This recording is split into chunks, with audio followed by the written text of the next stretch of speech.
studied since kindergarten, primary, secondary, university in Hong Kong, and now I'm doing my master's also in Hong Kong. And I quite like Hong Kong. Like even I've been traveling around the world, but I always come back to Hong Kong because I think Hong Kong is my hometown. So basically, my parents, a bit about my family. So my parents are Indians. They were born and raised in India, but they have came here to Hong Kong over 50 years. And I got a sister, and she's married. And she's married to an Indian also, but which is my brother-in-law. Well, he's also very well established in Hong Kong, even though he was from India. Well, he has a shop in Hong Kong, so I think he's also very used to Hong Kong culture.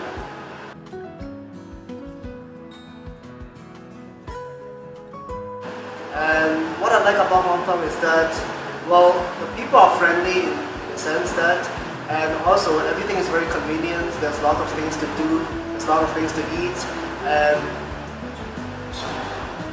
I think that, well, Hong Kong there's like some political issues, but I think overall speaking, Hong Kong is still a very good place to live. However, like on the other side, like there's also some bad effects. For example, like the pace in Hong Kong is a bit too fast.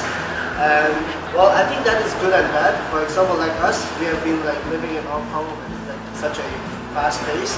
I think we are used to it already. But however, like if someone else from other countries coming to Hong Kong, they may not be very used to this. But for me, personally, I think it's alright.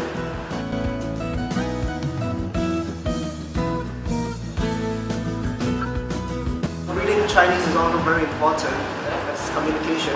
But I think orally, like speaking will be more important because everywhere you go, you have to speak to someone. You don't have to write it out.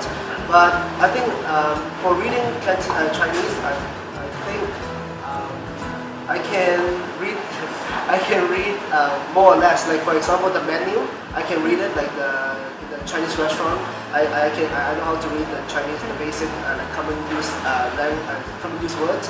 So I think that is really good because like my friends, like they don't speak Cantonese first of all, and they don't know how to read, or even they know how to speak Cantonese, but they don't know how to read. So it's very difficult for them to order food in a Chinese restaurant.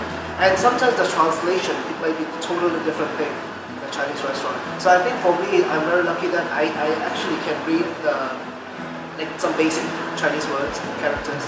So like, for example, ordering food would not be a big problem.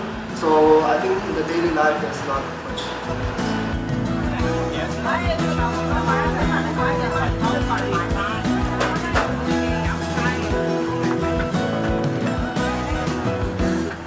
Well, I think,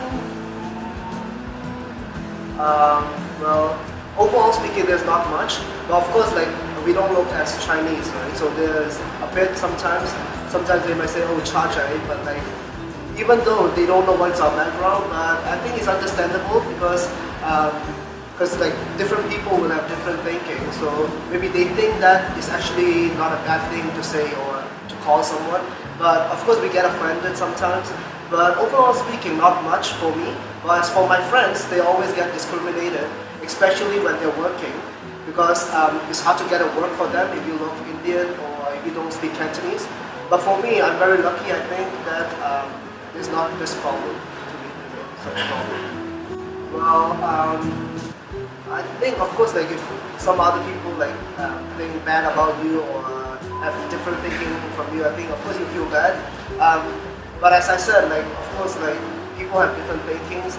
But I think yeah, you got a point that if someone tell you, oh, Indian people are very bad, or Indian people always, because of the mass media, there's always like, they might think, oh, we're people who just rape people.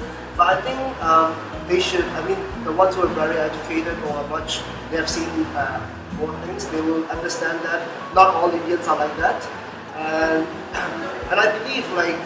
In the future, like Indian people is getting better and better, and I think they will change their thinking.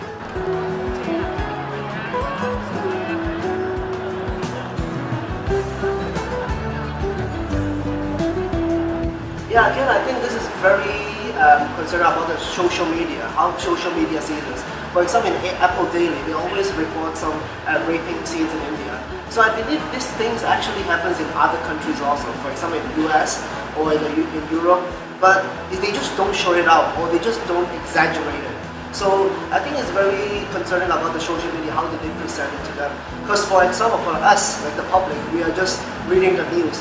And for example, Apple Daily or some other newspapers or news, they always want to exaggerate things so that they have the audience. And I think like for example, the case for rape, I do believe in India it happens. But I'm not saying that in US it's not happening. And I've searched it, like, because I was really concerned. I had like, many of my friends said, oh, all the Indians are raping people in India. It's very not safe to go there. Well, yeah, it is not safe. But of course, there are these kind of people. But I think these kind of people appears in every culture or every country. For example, because I searched it up, so where's the highest rape case or rape the crimes? And it was in US, but they don't show it. Because maybe some of the social media, maybe US will not let their social media to affect their image, the government policies. So I think it's very concerned about the media. So how do you maybe teach them, maybe, or let them know that not all the people are like that? So I think, sooner or later after like I tell them these kind of cases, they do understand not all the Indians are like that, or not all the Pakistanis are like that. But of course we do believe they are one or two. And I don't really like those kind of people, because those are the people who affect our community. Because maybe there are 100 people in the community, but one of them can make a big difference. So I think, of course they should be more civilized in this sense.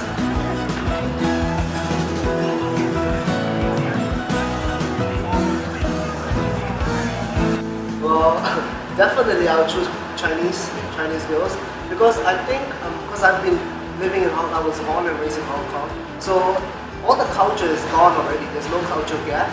So, and I believe actually I do have a culture gap between me and an Indian girl maybe. Because I've been living in Hong Kong, so I understand what they're thinking, I understand how to speak to them. So I think I will go for a Chinese girl. Yeah. But hopefully if I find one. Yeah. 但有冇同過印度嘅女仔？